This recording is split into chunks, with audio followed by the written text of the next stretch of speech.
Welcome to the Sharkpreneur podcast with Kevin Harrington and Seth Greene. Kevin Harrington is the inventor of the infomercial, one of the original sharks from the hit TV show Shark Tank, and has generated over $5 billion in TV and digital direct response sales.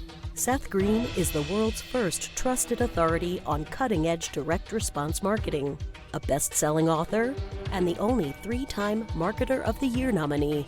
On the podcast, Kevin and Seth interview Sharkpreneurs who share straight talk on what it takes to explode your business. Why do so many businesses struggle while others seem to explode overnight? Do you wish you had the secret to this type of exponential growth? Now, I've scaled more than 20 businesses to over $100 million, and it's not just luck. In my new book with Mark Tim, Mentor to Millions, you'll learn the repeatable framework I use in all my business ventures for massive success. Order at kevinmentor.com and get over $1,000 in bonuses. Head to kevinmentor.com. Welcome to the Sharkpreneur Show. This is your co-host, Seth Greene. Today, I've got the good fortune to be joined by Eric Elliot, the Chief Inspiration Officer. Eric, let's go back in time a little bit. First of all, thanks for joining us on the show. No, thanks for having me, man. I appreciate it. I appreciate the invite, man. Of course. Now, back in 2009, you started VIP Marketing and Advertising, your integrated digital marketing and advertising agency. What'd you do before that, and why'd you start VIP? You know, I think like every agency owner, we kind of become agency owners by accident, you know. I worked in broadcast television, in the sales department. And prior to that, I worked in radio sales. So I did media sales, traditional media sales before getting into the ad agency space. Okay. And what inspired you to start your agency? Crazy story, right? It was September 21st. The vice president of the TV station walked into the sales pit and said that, hey, we had made our budgets for the year. And none of the managers called the client to say thank you, right?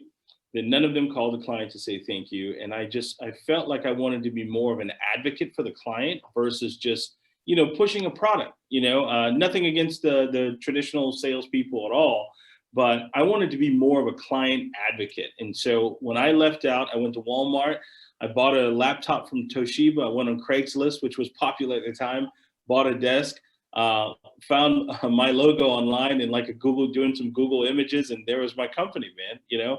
So I was an agency owner by accident. Well, congratulations. And obviously it's been 11 years since then, so things have worked out. Tell us a little bit, because you built yourself kind of an interesting niche. You don't take every business that can fog a mirror and write a check. Talk a little bit about the couple in the industries that you work in. Awesome. What happened was they kind of found us. You know, it was before I was really a generalist, meaning we would do anyone who would kind of fog a mirror. And then, you know, some of the talents that we had kind of acquired, we started utilizing them in different platforms and for different silos, like automotive, and then medical, and then legal, which is one now that's really done it for us and really helped grow our business a lot more.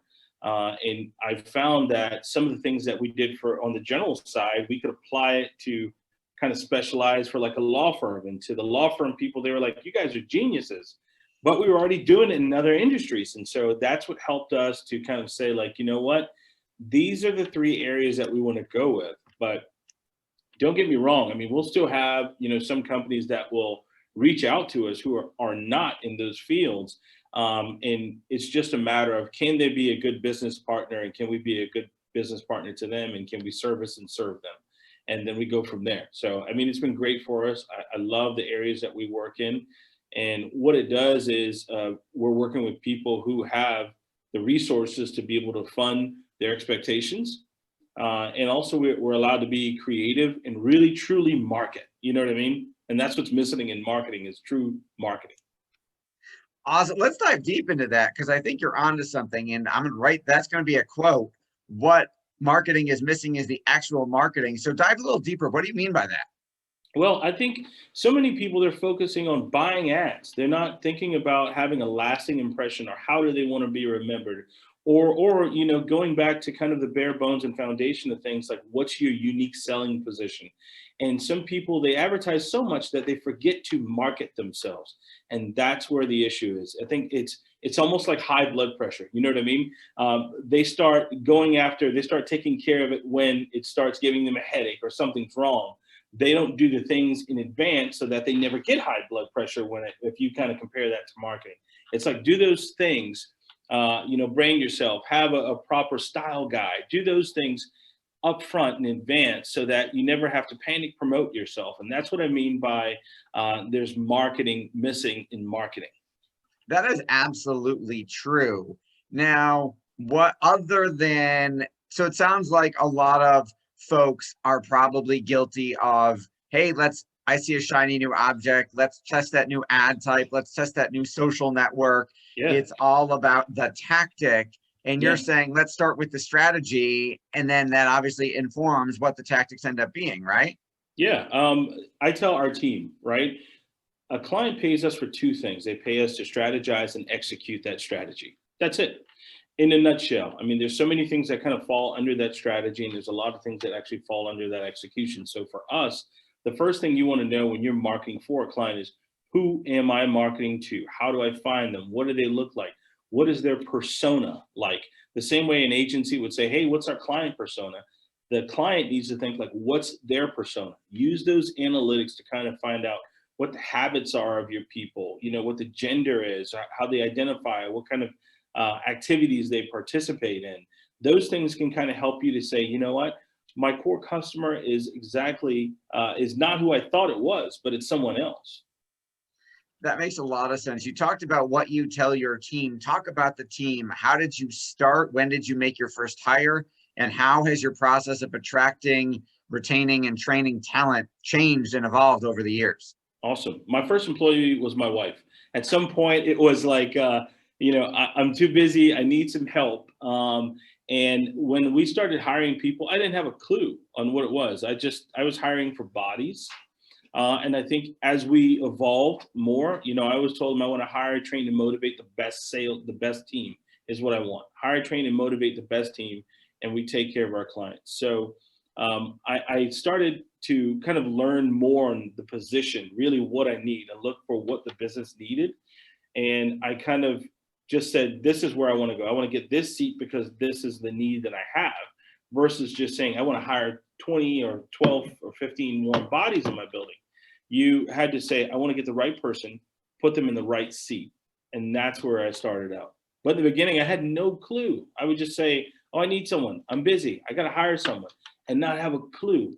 But before you hire anyone, you have to know exactly like, what do I want this person to do? Because if you bring them in the building, you are doing them and their career a disservice.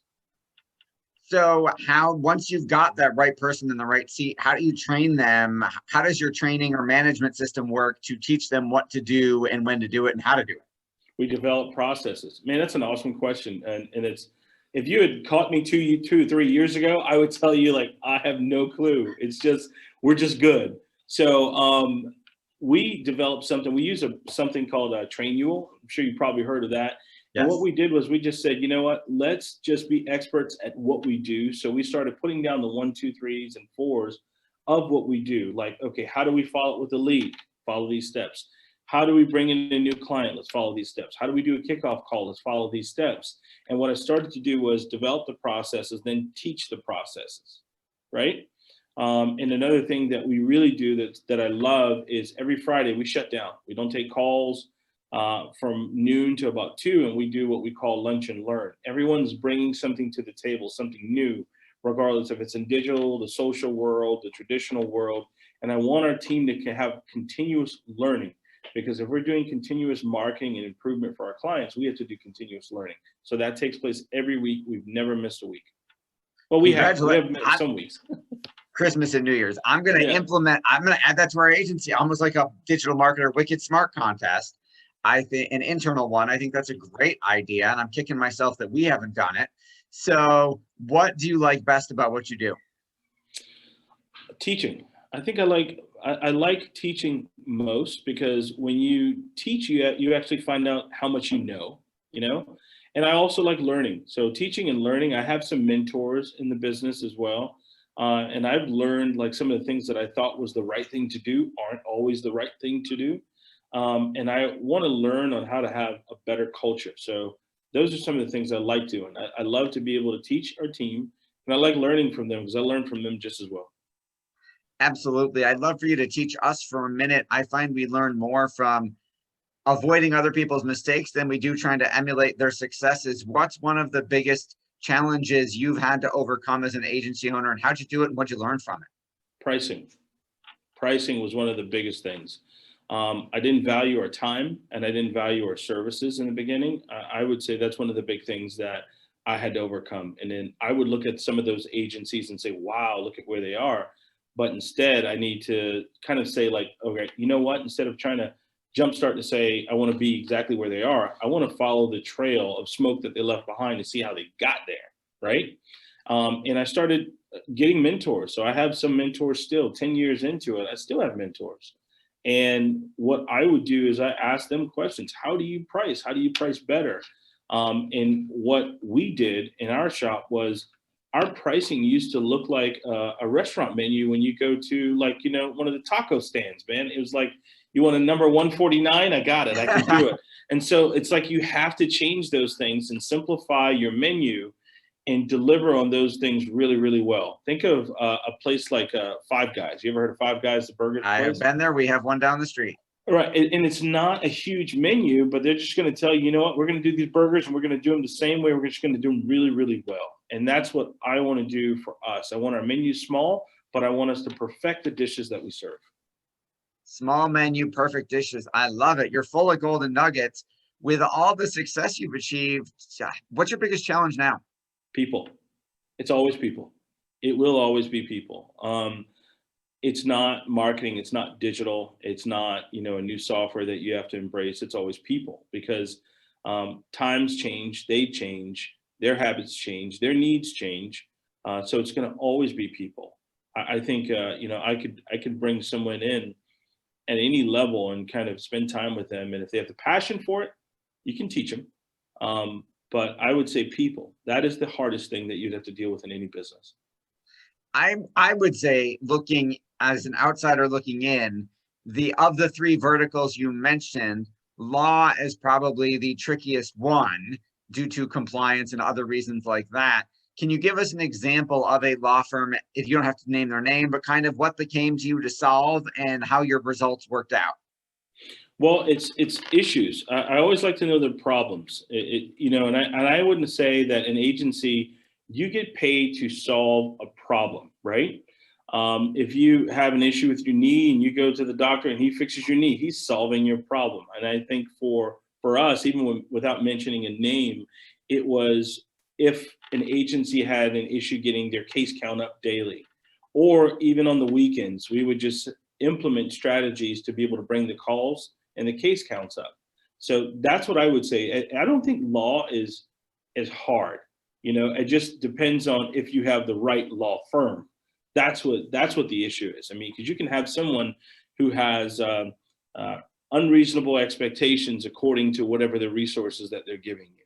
And then you can have someone who has unreasonable expectations, but they give you an enormous amount of resources and you can achieve their goals. So I would just say it's got to be the right law firm. Absolutely. Now, you are a marketer's marketer. How do you market your own business? How do you attract those clients? I say this, and this is going to be the title of the book, and it's called I'm a Marketer, Not a Magician. And the truth is, we have to market ourselves because I think any kind of client or prospect that's looking at us to solve their problems, they want to see if we're solving our own, right? I can't say that we are a social media agency when our social media sucks or we don't understand what's going on. You just can't do that. So the things that clients are looking for from you, they're going to look to see if you do that for yourself, right? You can't say, hey, I do high-end video production, and then your video production looks like you just bought a JVC from Walmart and you started filming. So they want to look to you to see if you're solving those same problems in yourself. But for us, you have to have a strategy to say you want to be able to attract, build leads, and convert people. Keep it ABC. That is awesome. I love it. Fascinating interview. For our folks who want to learn more about you and all of the different things you do, because you have your fingers in a lot of pies, where is the best central place for them to go find you? Awesome, man. You can go to www. Does anyone say www anymore? I don't think so. All right, let's stop doing that. You can go to heyi'meric.com. That's HEYIMERIC.com, or go to wecraftcreative.com. That's our video production company, or go to veryimportantplacement.com. Awesome. This has been Seth Greene for Sharkpreneur with Eric Elliot. Eric, thanks so much for joining us. Seth, thanks for having me. It was amazing being with you, man. I appreciate it. Thanks everybody for watching or listening, and we'll talk or see you next time. Awesome. Take care. Do you need money to fund your idea, product, or service? Are you ready to take your business to the next level but need capital to get it done? Kevin Harrington has heard more than 50,000 pitches and knows how to help you make the perfect pitch to get the funding for your entrepreneurial dream. He's distilled the process down in his perfect pitch cheat sheet, and it's yours for free. Just text PITCH to him right now at 727-888-2100. Text PITCH to 727-888-2100 right now and claim your free perfect pitch cheat sheet. Text PITCH to 727-888-2100 to start funding your dream today. This show has been produced by Market Domination, LLC. To discover how you can have your own show completely done for you and turn it into a real published book and become the authority in your marketplace, go to www.marketdominationllc.com/podcast offer.